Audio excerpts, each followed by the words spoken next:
On June 20th, 2025, Wizards of the Coast announced that starting with the release of Edge of Eternity's legendary vehicles can be your commander, and that goes along with the new spacecraft mechanic that is releasing with Edge of Eternities as long as the spacecraft has a power and toughness. The Indomitable is one of the coolest vehicles to have in the command zone because it is a massive draw engine if built around correctly, and I would like to take you through my particular build of this deck today. Before I get into the deck, I'd just like to introduce myself. My name is Nathan. You're watching yet another Solid Productions video. If you enjoy this deck tech, leave a like on the video, subscribe if you want to see more, and if you want to support me and my channel, you can check out my Patreon linked below. In addition, I will have a Goldfish and Companion video that will come out a couple of days after this deck tech, where you can actually see the actual gameplay behind the deck. You can see the deck performs in both a low interaction environment and a high interaction environment to see how the deck will perform optimally versus if it hits a couple of stumbling blocks along the way. Without further ado, let's hop right into the deck tech. The Indomitable is a 6/6 legendary artifact vehicle for 4 mana with trample, and it has crew 3, and whenever a creature you control deals combat damage to a player, draw a card. And we don't really care about the last portion of the text there, because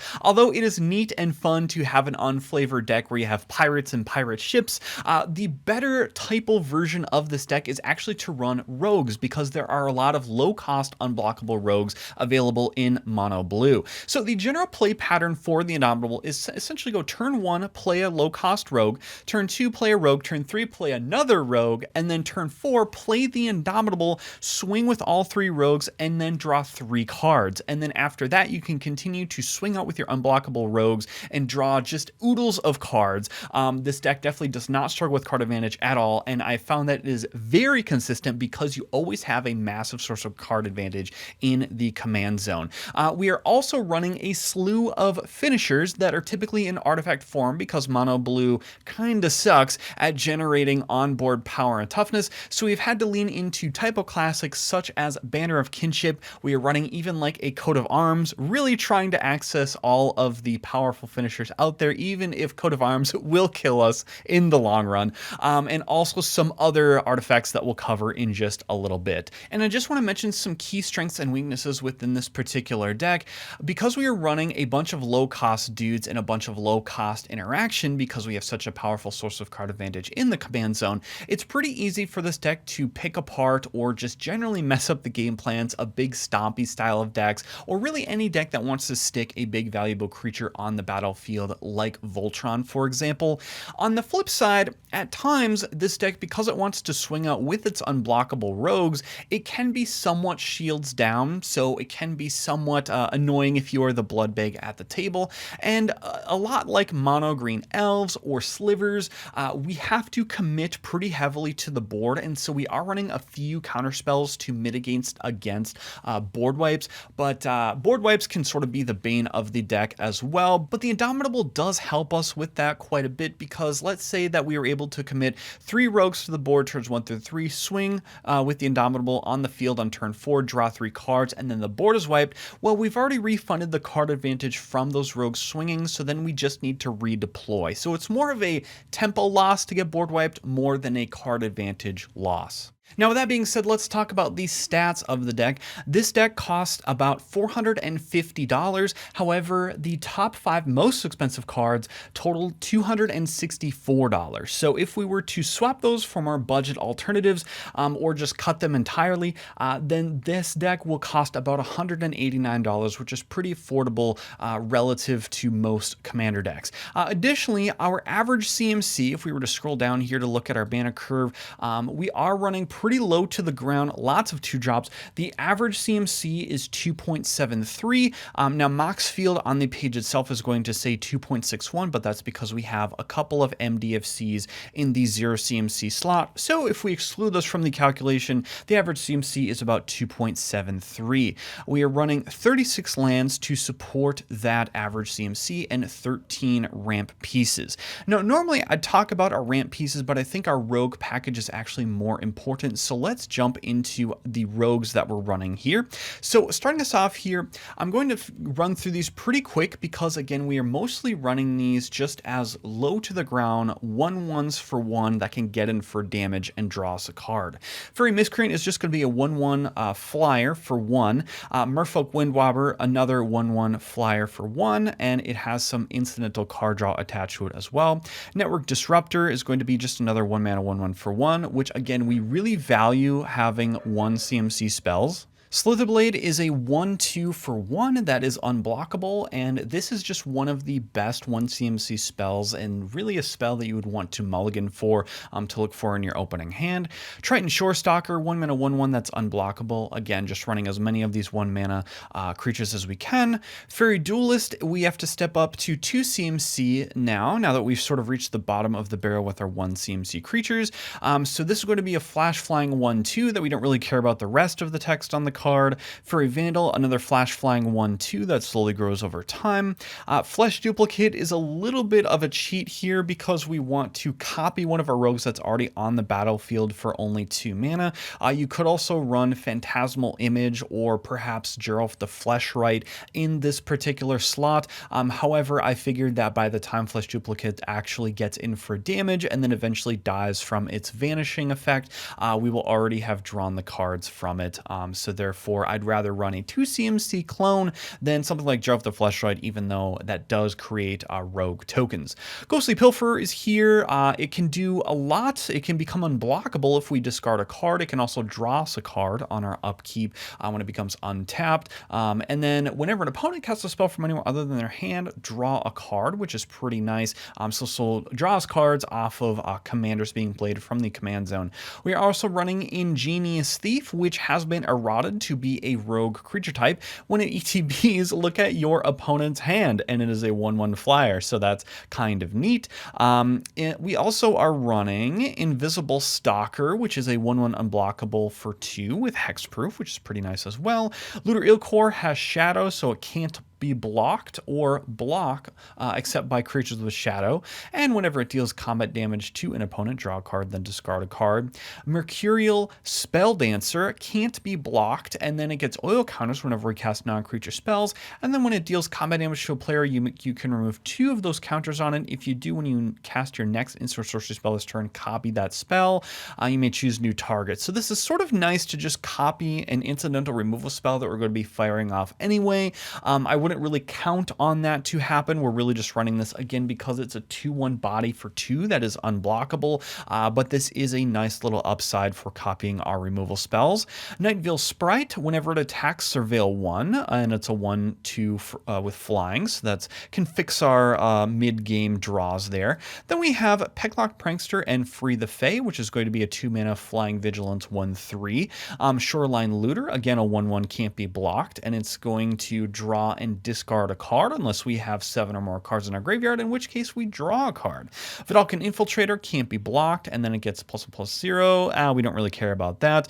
Cephalid Face Taker is going to be a 1/4 unblockable at the beginning of combat on return. You can have it become a copy of a different creature, except it's a 1/4, and this creature can't be blocked. So we generally want to keep the rogue creature type if we possibly can, but if there's a big value creature on board and we'd rather take, the extra value from it becoming a copy of that creature, then we can certainly do that. But honestly, we don't even have to have this become a copy of another creature. We are okay with running a 1/4 unblockable for 3, although 3 mana is where we are really careful about which spells we're including here.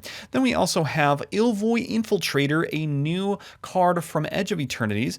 It is an unblockable if you've cast 2 or more spells this turn, and then whenever this creature does combat damage to a player, draw a card. Now, it's pretty easy for this particular list to cast 2 or more spells in a given turn. Ilvoy doesn't really curve great with our commander because generally on turn 4 we want to play the Indomitable and then swing right away, and we're not going to be double spelling on that turn, but every turn after that we're going to be double spelling, so it's pretty easy. So let's talk about the rest of our early game here, starting with our ramp category. High Tide is sort of ramp. It's really more of a ritual, and what I've noticed is with this deck, basically on turn 5 and 6, we are absolutely drowning in cards. We're talking like 7 to 10 cards in hand. And so it's really nice to actually open the floodgates, pun not intended, to cast High Tide, to then just use up the rest of our mana, generate a whole bunch of mana, and then slam a bunch more rogues onto the battlefield.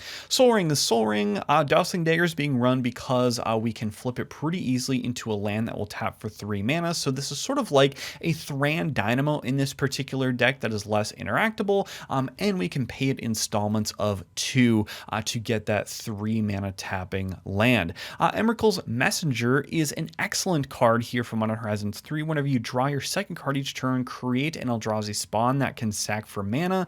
So basically this is going to be creating us a mana on every single turn, at the same time being a 2/1 flying for 2. Absolutely insane value here with Emrakul's Messenger. Prosperous Thief is going to be ninjutsu'd in because it says whenever one or more ninja or rogue creatures you control do combat damage to a player, create a treasure token. So basically we can send 3 rogues at our different opponents and then create 3 treasures with this on the battlefield. And then we are also running Sapphire Medallion because we are a mono blue deck, Thought Vessel because we are drowning in card advantage, Heraldic Banner because while it is a 3 mana rock, we really want to be stacking up as many power buffs within the deck as we possibly can. There's some debate about whether Lords are even worth it or good in Commander, and I think the answer is that if you run a critical mass of Lords, they are a lot better than if you were to run only 1 or 2. And so again, because we're in mono blue, we're really thinking outside the box, trying to grab all of these different ways to provide a buff to our creatures on board so that we can actually finish the game. And Heraldic Banner is a way to sort of fit both things that we want onto one creatures, because all of our creatures are going to be mono blue, so they'll all get that +1/+0, and we can add 1 mana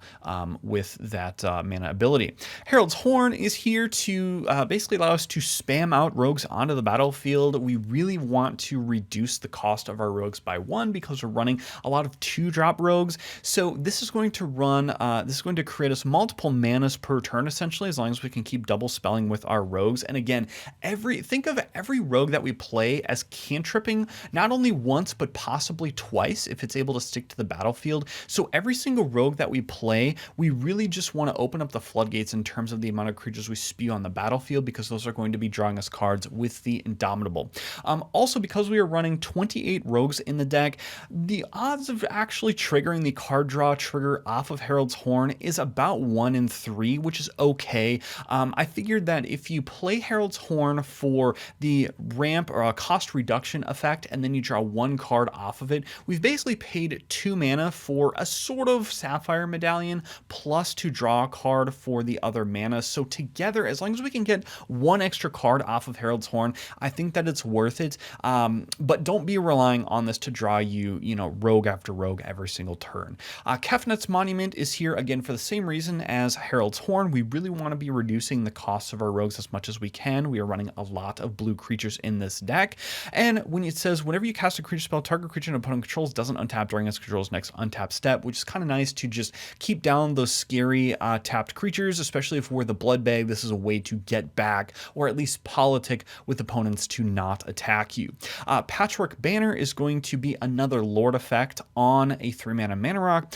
Sword of Feast and Famine is played for the same reason we are playing High Tide, which is that in our second main phase, we really want to open up our mana to then dump a bunch of creatures on the battlefield with all of the cards we just drew off of the Indomitable being on the battlefield. So Sword of Feast and Famine you can sort of think of as like a 5 mana ritual, and also protects us from black and from green, which is all right. Thieving Skydiver, I sort of think of this as a ramp spell because if we have kicker of 1, we can steal target Soul Ring, which I really do like, being that we just want to punish those Soul Ring players in the early game. It can never really hurt, but also you can just play this as a generic 2/1 flyer for 2 if there's not a relevant target on the battlefield, and continue to draw cards with it. Okay, so let's talk about the payoffs then for once we have played all of these little rogue bodies. How do we actually close out the game? Well, we are running some oldies but goodies.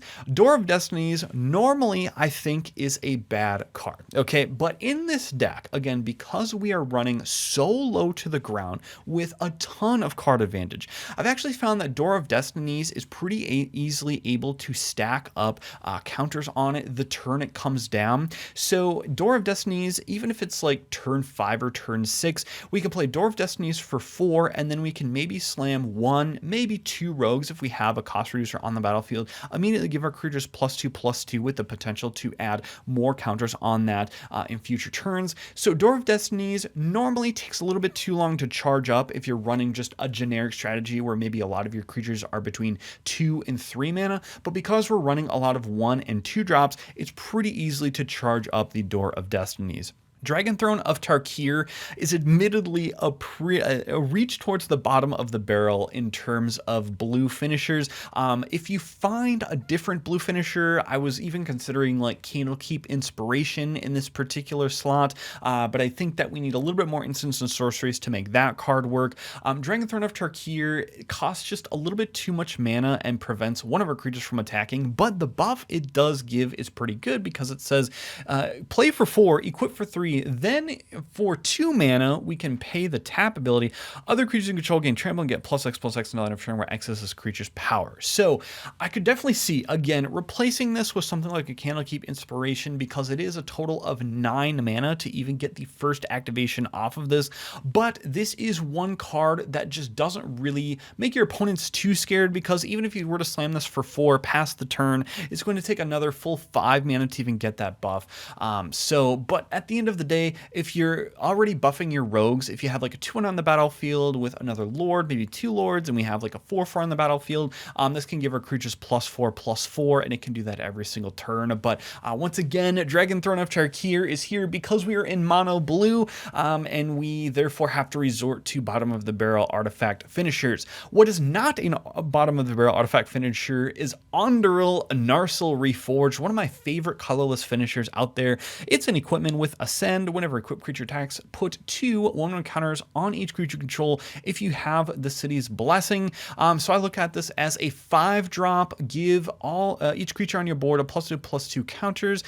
So that is pretty nice. Banner of Kinship is the best finisher within the deck. It's going to buff our creatures for +1/+1 for each creature on the battlefield that we control of that type. So obviously we're going wide. Banner of Kinship is going to be a great overrun for us. We are also running Coat of Arms, which is going to be a symmetrical buff for the whole table.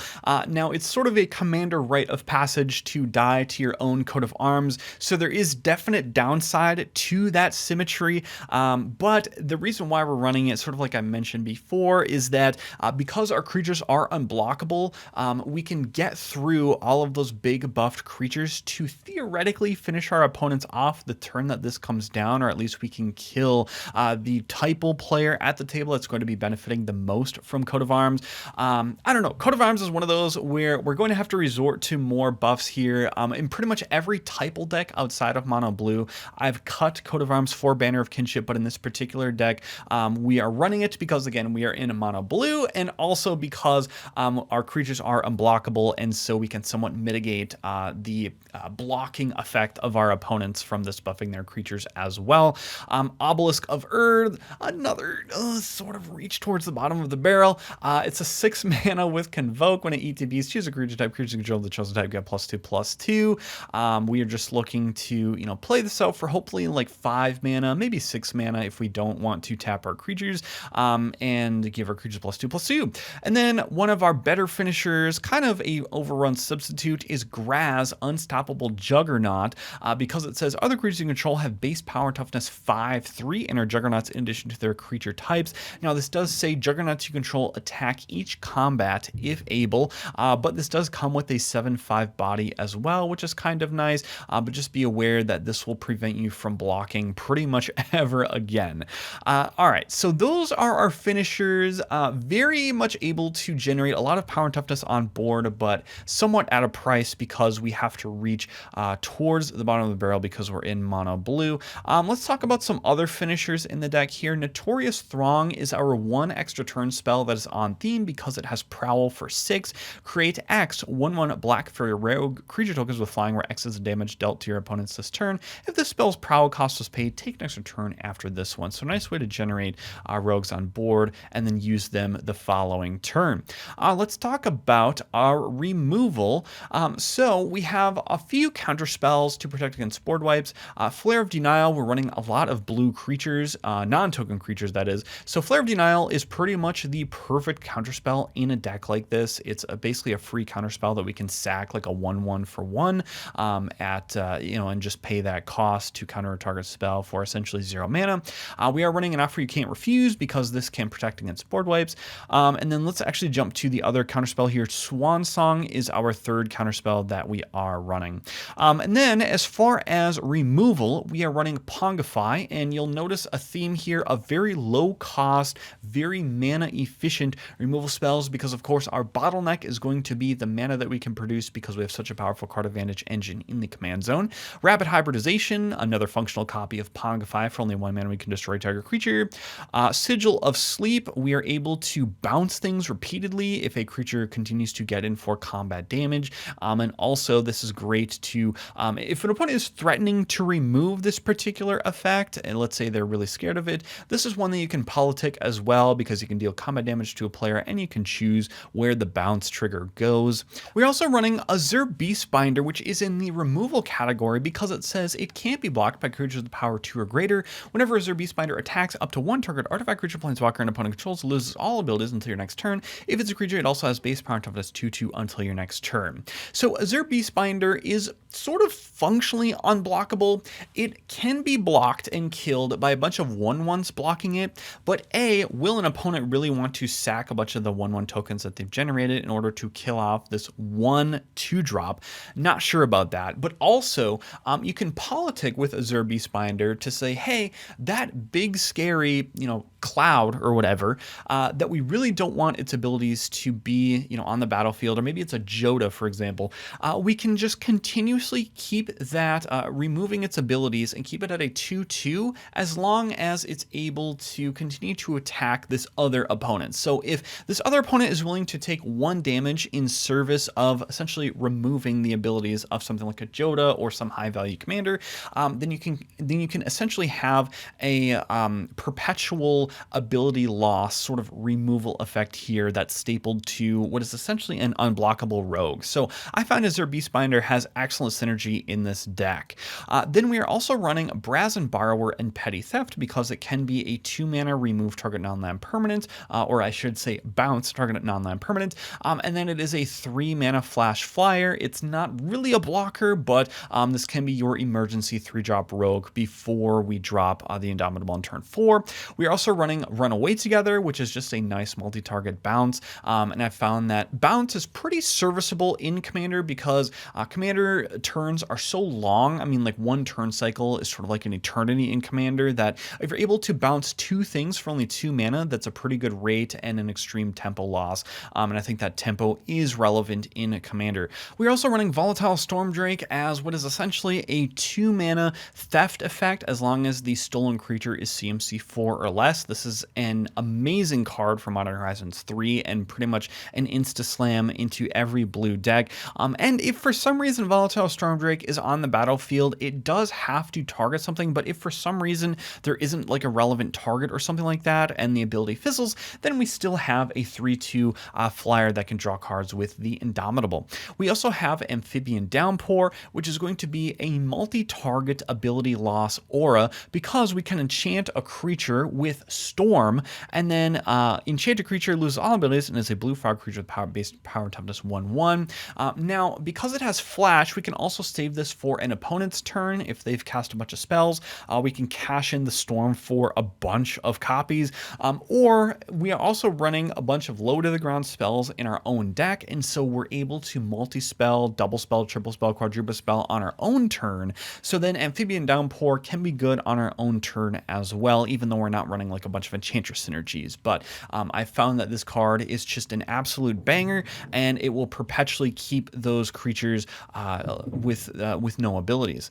Then we are also running Enigma Thief, which it has Prowl for 4, which are going to be triggering pretty much 99% of the time. So you can sort of think of this as a 4-mana 5/5 flyer, and when it ETBs, for each opponent, return up to one target non-land permanent that player controls to its owner's hand. So just some great removal and tempo loss stapled on a big flying body, and it is also a rogue. And then we have Baral's Expertise. Because we are running so much card advantage, we can actually sort of get around the downside of Baral's Expertise, which is that it's not a very card dense effect. So essentially the way that Baral's Expertise works, it's a 5-mana sorcery, return up to 3 target artifacts and or creatures to their owner's hands, and then you may cast a spell a mana of 4 or less from your hand without paying its mana cost. The reason why this isn't a card dense effect here is because you can sort of think of, if you have a 4-drop in your hand that you're going to cast anyway, you can cast the Baral's Expertise for 1, and then the rest of the 4 mana is going towards the spell you're casting with 4 CMC. So what you really have is sort of like a 1 mana bounce up to 3 things. So normally, that's not as good because it refunds you the main advantage but not the card advantage there. But because we're in a deck with so much card advantage baked into the command zone, we can get away with running less card dense effects. And then we are also running a new card from Final Fantasy. This is Summon Valifor for 5 mana. We get a 5/4 flyer Saga Drake. And then chapter 1, each opponent chooses a creature with the greatest mana value among creatures they control. Return those creatures to their owner's hands. So it's nice because this gets around Ward and Hexproof and Shroud. And then chapters 2, 3, and 4 tap up to one target creature and put a stun counter on it. So this will continue to deliver us, sort of tempo loss results long after chapter 1 triggers, which is what we care the most about. And in the meantime, it's a 5/4 flyer. And honestly, I think the fact that it goes up to 4 chapters is pretty great as well, because we're able to swing with it, I believe, twice if we're not running any haste effects. So on chapter 4, it will be sacrificed, but that means we can still draw potentially up to 2 cards with this 5/4 body while it is on the battlefield. So that's our removal category. Let's talk about some mass disruption spells here. Starting us off with Spectral Deluge. We are running, 24 islands, I believe. Let's actually scroll up to our mana base here. We're running 24 islands. So Spectral Deluge is an excellent card in this deck because it says we can pay 2 to foretell this, which we're going to be doing almost all the time. And then on a later turn, we can pay 3 to cast this effect, which says return each creature your opponent's control toughness X less to its owner's hand, where X is the number of islands you control. It only hits creatures, but this is a very, very good effect nonetheless. And then Raise the Palisade is going to bounce all non-rogues to their owner's hands, which is just a great effect here.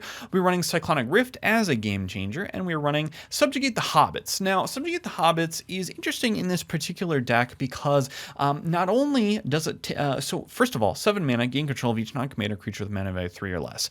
The reason why we care about Subjugate the Hobbits and why we're not running something like Blatant Thievery in its place is that because we have the Indomitable on the battlefield, we want to generate a bunch more bodies to then swing with the next turn to draw cards off of the Indomitable. So this, and I actually did run the math in a separate video. You can check that out. I'll link in the description. I'll have a little link to it up above here. But I actually did the math where on average, Subjugate the Hobbits will take control of 5 creatures off of your opponent's boards after running a bunch of, or viewing a bunch of samples from the MTG Mudsley YouTube channel.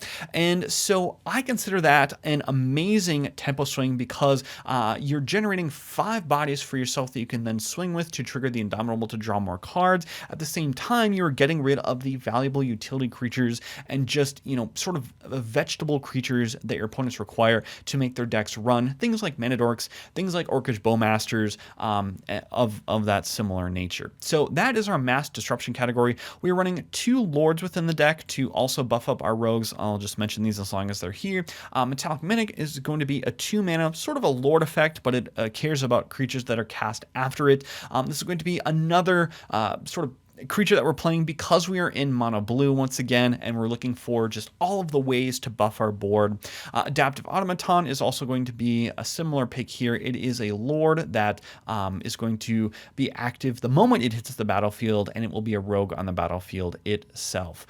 So that is our lords category, and then I believe we just have a couple of extra cards to talk about here in our draw category. We're only running 3 of these because we really don't need that much draw other than our commander. Fairy Mastermind is going to be one of the best rogues pretty much in the 99. 2/1 whenever an opponent draws their second card each turn, you draw a card, and it has flash and flying. Just a powerhouse of a draw engine on a rogue body. Absolutely love Fairy Mastermind. Enduring Curiosity is going to be another Coastal Piracy effect, and we are just running this as a backup of our commander because it does have flash, and whenever a creature controlled is coming damage player, draw a card, and then it comes back if it dies, which is absolutely amazing, and is also an enchantment, so it's harder to remove. So Enduring Curiosity is just the best Coastal Piracy effect that we have seen in mono blue, and so we are running that right alongside our commander as sort of a second copy. And then we are running the One Ring as a game changer to provide us a little bit of protection. The card draw is nice. We don't really care too much about the card draw here, but it is nice that we do get protection from everything, and so we can think of this as sort of like an extra turn spell because we're almost guaranteed to survive the next turn after we play this. And then let's see, I think we just need to touch on the mana base, and that should be the deck tech. Okay, so let's talk about the mana base here. First of all, for our utility lands, we're running Abstergo Entertainment because this can hit on some graveyards while also returning a valuable artifact from our graveyard to our hand. So let's say like our Banner of Kinship was destroyed, or perhaps our Indomitable was destroyed and we chose to put it in the graveyard. We can then, well, we probably wouldn't want to do that because the value isn't really there by paying 3 and tapping Abstergo Entertainment. But if we did get like a Banner of Kinship sent to the graveyard, we can return that to our hand. We're running Ancient Tomb as a game changer, and I believe this is the most expensive card in the deck, but it is here because this deck is bottlenecked on mana production, and so Ancient Tomb does help to mitigate some of that mana production, given that, again, we have just a massive card draw engine in the command zone.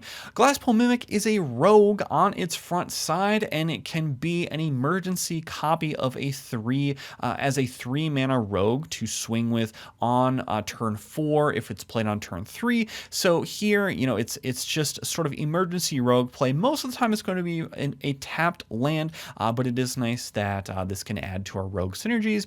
Hydroelectric Specimen can change the target of something, so it's sort of a protection piece with an untapped land on the backside. Like I said, we're running 24 islands, which can help trigger our High Tide for big mana in addition to the Spectral Deluge. Mystic Sanctuary is here because we are running so many islands that it's basically a free way to get a removal spell from our graveyard back on top of our library.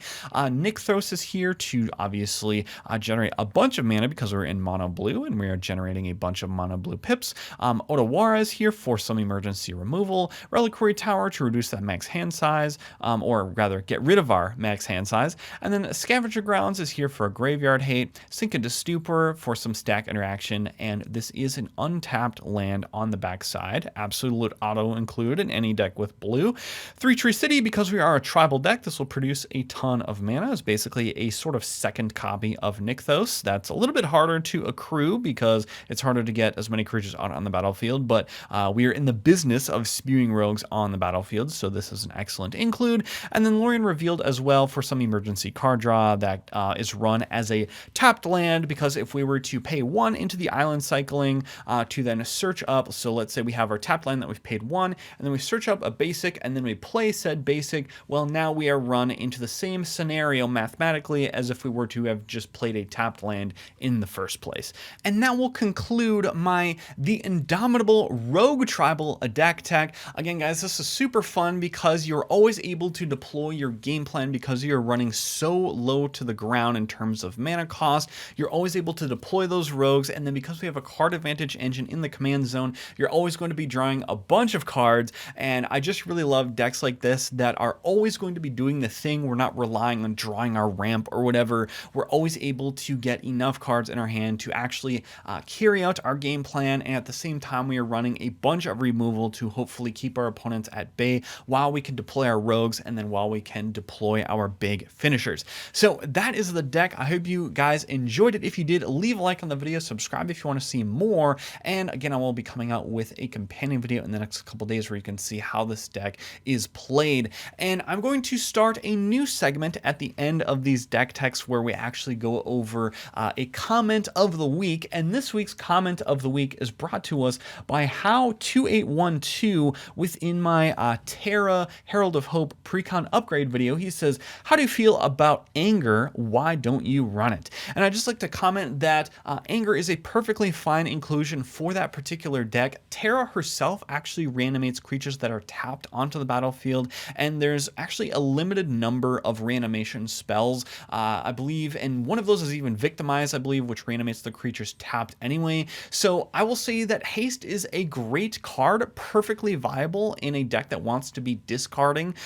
So I would, if you want to run that, by all means do that. It is not a bad card, but I just figured that I'm I build decks with a really tight ball of synergy is sort of how I like to think about it, where I want my game plan to be carried out exactly the way that I visualize it every single time, which means that we are running a bunch of legendary humans in order to, get those humans onto the battlefield, benefit from tribal synergies, from legendary synergies.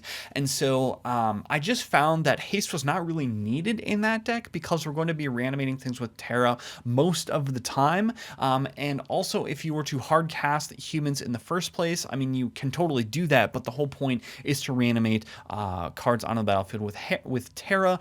So it's definitely probably the 101st card in the deck, but by all means, feel free to cut a different piece for anger. So that's pretty, guys. Hopefully you guys enjoyed it, and hopefully we'll see you all in the next one.